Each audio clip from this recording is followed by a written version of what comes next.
देवउठनी एकादशी व्रत कथा। हिंदू धर्म के अनुसार एक साल में 24 बार एकादशी का व्रत रखा जाता है। हर महीने में 2 बार एकादशी तिथि पड़ती है जो जगत के पालनहार भगवान विष्णु को समर्पित होती है। मान्यता है कि एकादशी के दिन भगवान विष्णु की पूजा अर्चना करने से मन और इंद्रियों पर नियंत्रण प्राप्त होता है। हर एकादशी का एक अलग नाम होता है।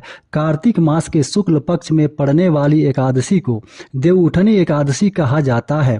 सभी एकादशी में देवउठनी एकादशी को सबसे खास महत्व माना जाता है। देवउठनी एकादशी के दिन भगवान विष्णु 4 महीने के योग निद्रा से जागते हैं। श्री हरि विष्णु जी के योग निद्रा से जागने पर चातुर्मास समाप्त हो जाता है और सभी मांगलिक कार्य एक बार फिर से शुरू हो जाते हैं।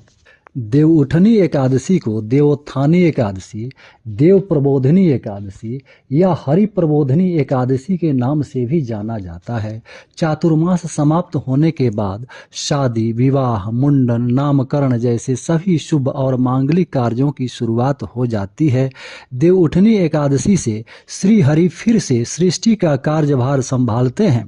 धार्मिक मान्यता के अनुसार देवउठनी एकादशी पर व्रत रखने से सभी पापों का नाश और पुण्य फलों की प्राप्ति होती है।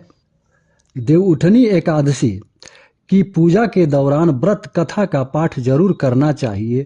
कहा जाता है कि व्रत कथा पढ़ने या सुनने से देवउठनी एकादशी व्रत का पूर्ण फल प्राप्त हो जाता है। ऐसी मान्यता है कि इस कथा का पाठ करने या सुनने से पूजा सफल होती है, श्री हरि विष्णु प्रसन्न होते हैं।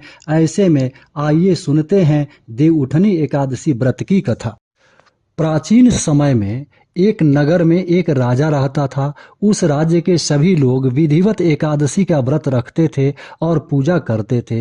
एकादशी के दिन किसी भी जानवर, पक्षी या पशु को अन्न नहीं दिया जाता था। उस नगर के राजा के दरबार में एक बाहरी व्यक्ति एक नौकरी पाने के लिए आया। तब राजा ने कहा कि काम तो मिलेगा, लेकिन हर महीने 2 दिन एकादशी व्रत पर अन्न नहीं मिलेगा। नौकरी मिलने की खुशी पर उस व्यक्ति ने राजा की शर्त मान ली। उसे अगले महीने एकादशी के व्रत पर अन्न नहीं दिया गया। व्रत में उसे केवल फलाहार दिया गया था, लेकिन उसकी भूख नहीं मिटी, जिससे वह व्यक्ति चिंतित हो गया। वह राजा के दरबार में पहुंचा और उन्हें बताया कि फल खाने से उसका पेट नहीं भरेगा, वह अन्न के बिना मर जाएगा। उसने राजा से अन्न के लिए प्रार्थना की। इस पर राजा ने कहा कि आपको पहले ही बताया गया था कि एकादशी को अन्न नहीं मिलेगा, लेकिन उस व्यक्ति ने फिर से अन्न पाने की विनती की। उसकी हालत को समझते हुए राजा ने उसे भोजन देने का आदेश दिया।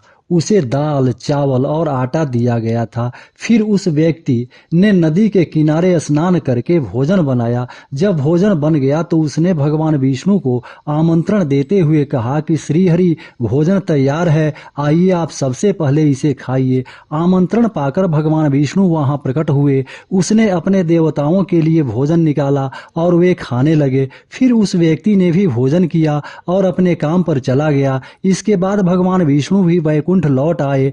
अगली एकादशी पर उसने राजा से 2 गुना अन्न की मांग की। उसने बताया कि पिछली बार वह भूखा था, क्योंकि उसके साथ भगवान ने भी भोजन किया था। उस व्यक्ति की यह बात सुनकर राजा आश्चर्यचकित हो गया।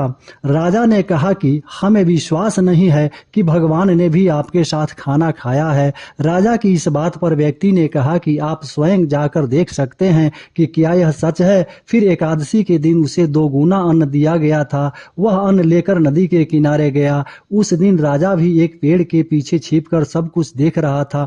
उस व्यक्ति ने पहले नदी में स्नान किया, फिर भोजन बनाया और भगवान विष्णु से कहा कि खाना तैयार है और आप इसे खा लें।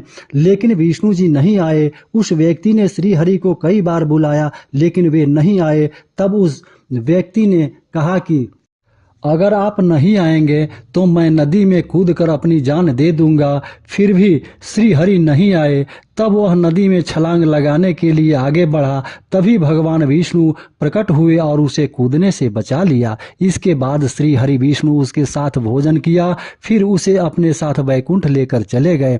यह देखकर राजा हैरान हो गया। अब राजा को समझ आ गया कि एकादशी व्रत को पवित्र मन और शुद्ध आचरण से करते हैं तभी पूरा व्रत का फल मिलता है। उस दिन से राजा ने भी पवित्र मन से एकादशी व्रत किया और भगवान विष्णु की पूजा की। जीवन के अंत में राजा के सभी पाप मिट गए और उसे भी स्वर्ग की प्राप्ति हुई। जय श्री हरि।